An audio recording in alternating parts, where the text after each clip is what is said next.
जय माता की भक्तों, जय श्री राम।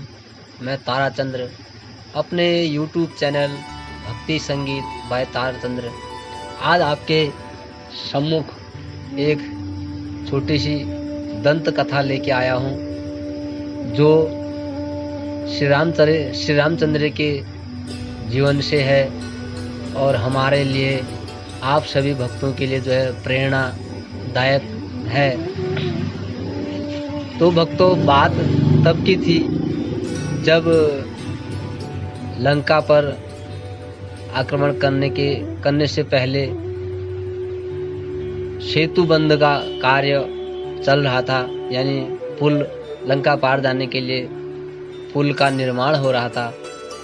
तो जो है यहीं पर ही एक ये घटना थी जो सच्ची घटना है।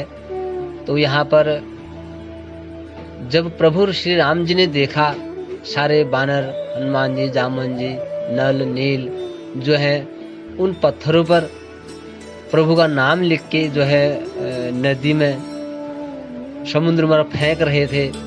पहले उस पत्थर पर श्री राम जी का नाम लिख रहे थे, राम करके। उसके बाद जो है सभी सहयोग करके उस पत्थर को समुद्र में फेंक रहे थे।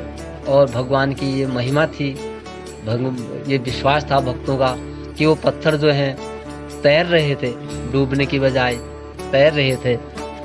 उसी पुल पर, उन्हीं पत्थरों पर चल के आगे पुल पार करना था, पुल लंका पर जाना था। तो इधर ये प्रभु श्री राम जी इस दृश्य को देखते हैं दूर बैठकर और सोचते हैं कि मैं भी कुछ करूं। इतनी मेहनत, इतने समय इस पत्थरों को लाने में लग रहा है और फिर उसमें मेरा नाम लिखा जा रहा है और फिर जाके जो है समुद्र में फेंका जा रहा है। क्यों ना मैं भी इनका सहयोग करूं इस कार्य में। तो भगवान श्री राम जी ने एक पत्थर उठाया और सबसे छिपकर उस पत्थर को जो है समुद्र में फेंका।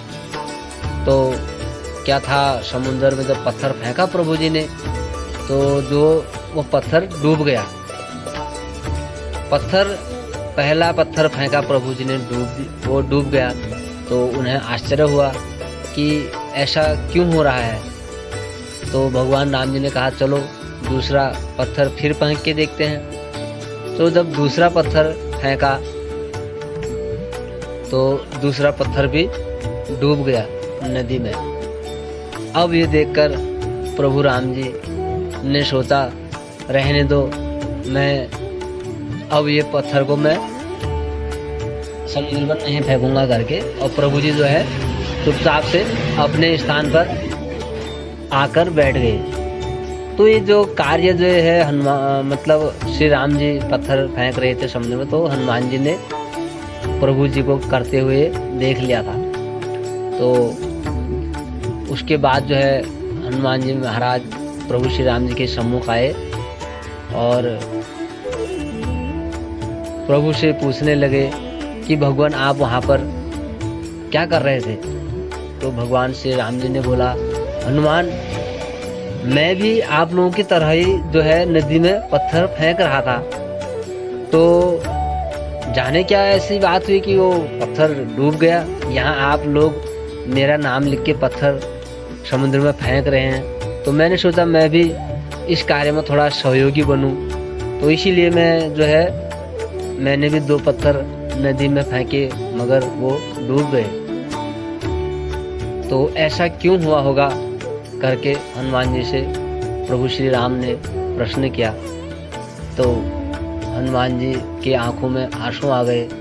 प्रभु, आप सर्वज्ञाता हैं, सर्वज्ञ हैं, सबका मर्म जानते हैं, फिर भी आप मेरे से पूछ रहे हैं। तो मेरी गलती क्षमा करना प्रभु, मुझे माफ़ करना। फिर भी मैं आपको मेरे ज्ञान में जो आ रहा है मैं उसको आपको ये बता रहा हूँ। तो प्रभु श्री राम जी को हनुमान जी ने बताने लग गए कि प्रभु, हम तो जो है इन पत्थरों में आपका नाम लिख कर फेंक रहे हैं, इसीलिए ये समुद्र में तैरे, क्योंकि इस पत्थरों में जो है आपका नाम है। लेकिन आप आपके नाम से पत्थर भेजे, आप उसी पत्थर को अपने हाथों से फेंक रहे हैं, डुबो रहे हैं, तो उसको तो डूबना ही है प्रभु। आपकी शरण में आकर सब तर जाते हैं। अगर जिसको आप ही अपने पास से दूर करेंगे, अपने हाथ में लेकर उसे फेंक देंगे, तो उस पत्थर को या उस इंसान को तो डूबना ही है प्रभु। आपके शरण में रहकर अगर नहीं तरे तो आपसे दूर जाकर तरना तो ये संभव है ही नहीं। तो जो है प्रभु श्री राम जी की यही महिमा थी। जब प्रभु राम जी ने ही जब खुद किसी को ठुकरा देते हैं, किसी को दूर कर देते हैं, तो उसको तो डूबना ही डूबना है। यही हनुमान जी का आशय था और यही शिक्षाप्रद कहानी है। इसमें जानने समझने के लिए बस इतना ही है कि प्रभु से दूर रहकर, प्रभु से विमुख रहकर प्राणी का भला होना कठिन है, असंभव है।